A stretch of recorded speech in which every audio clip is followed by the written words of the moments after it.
My name is Vanja Nwankwo, and I live in Seattle, Washington. I recently met and then subsequently married my husband, who is a Nigerian national. We met online, which is pretty common these days, and then I dated him for a while online, and then I flew to Nigeria and subsequently married him.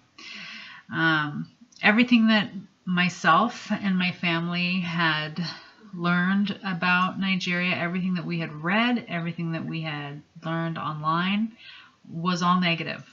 So I wanted to at least share my own personal experience about what it was like for me in Nigeria, and what an amazing country Nigeria is and was from my own personal perspective.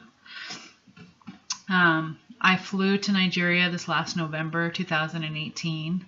I left from Seattle, Washington, and flew into Paris, France. And then from Paris, I flew on to Abuja, Nigeria. And then from Abuja, I flew on to Port Harcourt, Nigeria, which is where my husband lives.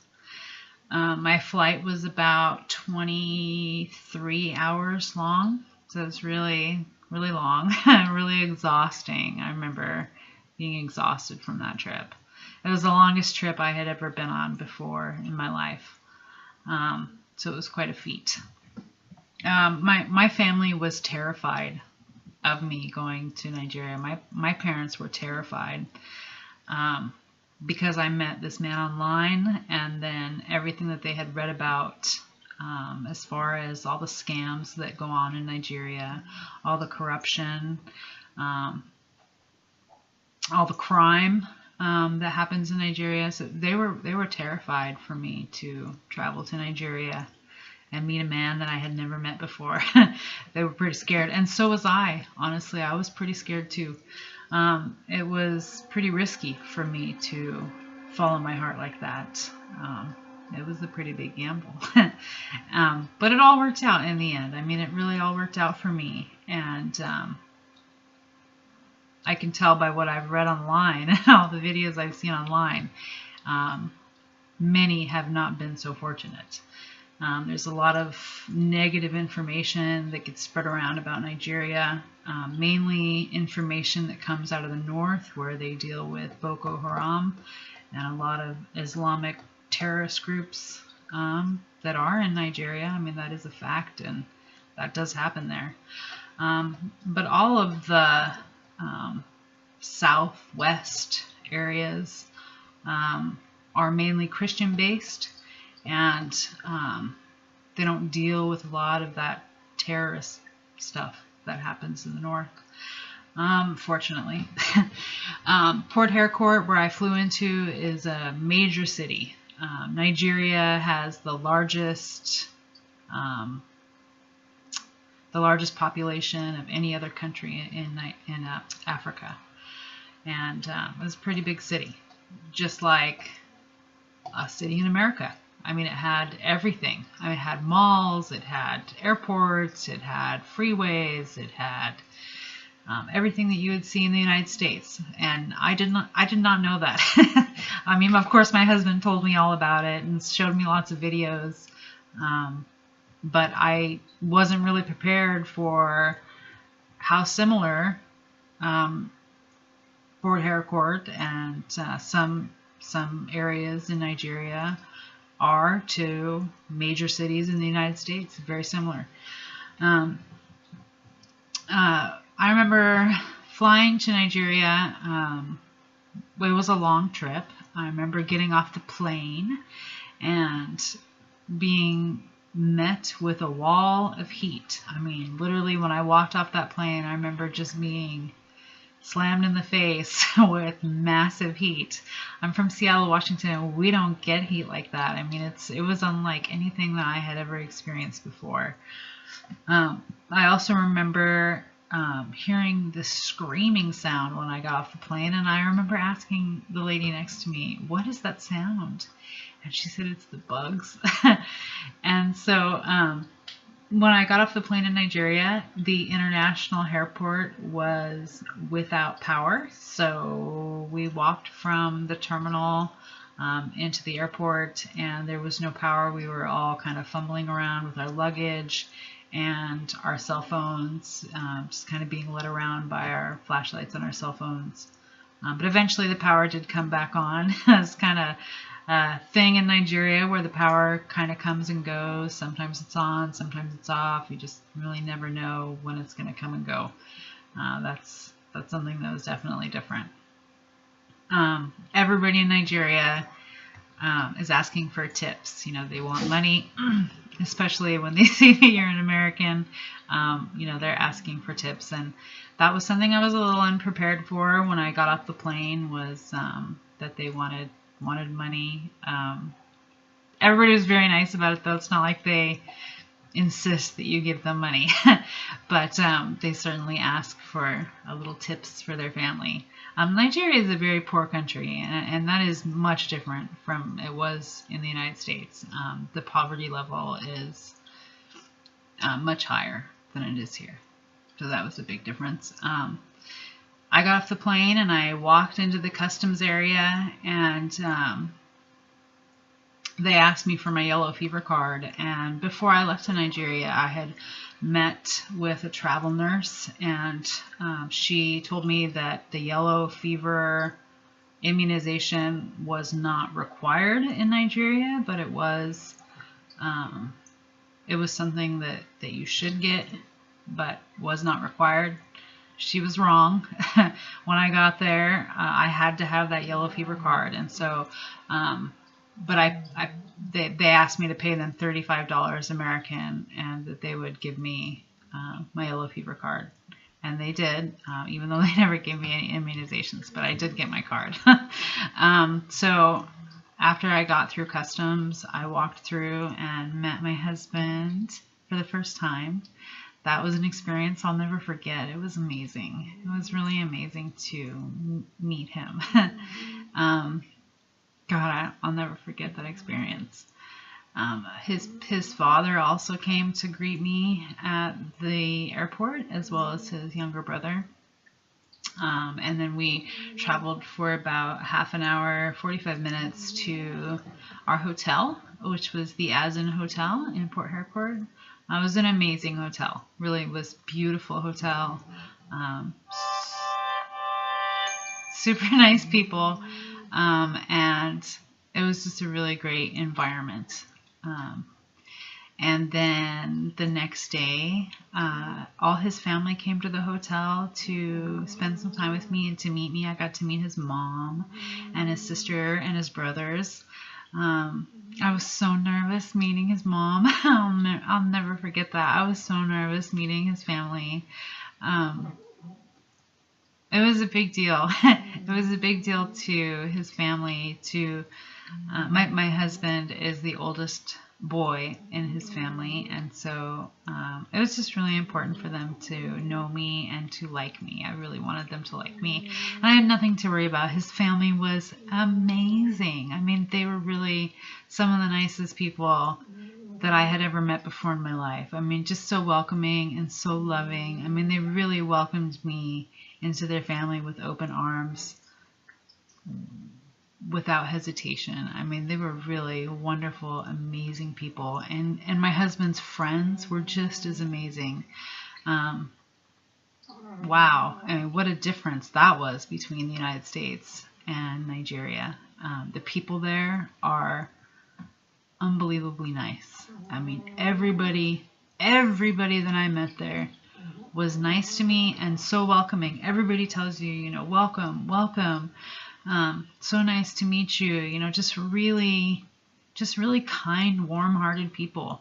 And so open, I mean, everybody wants to know you. Everybody wants to say hi. Everybody wants to smile. I mean, it's really different than it is here in the United States. And then we got married 7 days later. We got married at the courthouse, which was something that we it's not like we wanted to get married at the courthouse, but we knew that for immigration reasons that we had to have, you know, that official marriage certificate document that would be required for our immigration. And so we got married there first. And then we had like a second wedding / reception back at our hotel, which was the Azun Hotel. And it was more of like a hotel hall, like a conference room type style, but we decorated it and made it beautiful, and that's where we had our reception. And we were expecting like 60 to 100 guests, and I think we had like 300 guests. It was really much bigger than we had anticipated, but it was beautiful. I mean, getting married to my husband was the most amazing experience of my life. I loved him so much. I love him so much. I mean, it was just that whole experience for me in Nigeria was pretty amazing. Unlike anything that I had read about or certainly saw online. I don't know. It just, everything that I had read or saw or heard about were other people's horrible experiences in Nigeria, and I wanted to make this video to at least put my own spin on things, you know, about how wonderful Nigeria really was for me and what an experience that was to travel. After we got married, we traveled to Cross River State, and we went to Obudu Cattle Ranch, which was up in the mountains, and the views were spectacular. We stayed at this like resort ranch hotel style place. It was really an older building. I'm not sure when it was built, but I could tell that it was a much older building. We had power, I think, from 6 p.m. to midnight every day. But aside from that, it was completely without power. We met and then traveled with this amazing guide, Dan. I'll never forget him, by the way. But he had this motorcycle. We traveled for the whole 4 days by motorcycle. He took us, you know, as a local, he knew all the cool places to go and all the different things to see. And he took us all around, showed us all these different things. Got to see some amazing sights, took some breathtaking pictures. It was really an experience. It was really one of the most amazing experiences of my life. After we came back from our honeymoon, we stayed in Port Harcourt for we traveled to Owerri, which is where my husband lives currently. He went to college, a university in Owerri, and that's where he lives currently with his brother. So we stayed in Owerri for a week, and then we traveled back to Port Harcourt. We stayed a couple more nights there before I flew back home to Seattle. It was really hard to leave. Really hard to leave. I was not prepared for how hard it really was to come back alone and to be alone without my husband after getting married like that. It was really hard. It's been really hard. And then we started our immigration process, and our immigration process can take anywhere up to 18 months. But I do want to make some additional videos more focused towards immigration and what our immigration process has been like. So stay tuned for that. I just wanted to tell you a little bit about what my experience was like. I remember when I wanted to get married in Nigeria, and I was considering this trip, and I was considering traveling to Nigeria. All I could find online, I could find nothing about American women traveling to Nigeria to get married, and surely there's thousands. But I just couldn't find any information personally. So I wanted to share this video with women who are considering traveling to Nigeria. If you have any questions, you can email me through this video. You can reach out to me through this video. But I just wanted to share a little bit about my experience and what that was like, so that other women who are considering the same thing at least know what my experience was like and how it was amazing, and how there certainly is crime in Nigeria. There certainly is corruption, but from my own personal experience, there was not any time through my travels or through my stay in Nigeria where I ever felt unsafe. My husband is a local, so he knew where not to take me. He was really protective of me. He stayed by my side the whole time and made sure that I was safe. His father was also really protective of me, and that was great. I didn't have any problems. Nobody was unkind to me. Everyone was amazing to me, and my experience was unbelievable.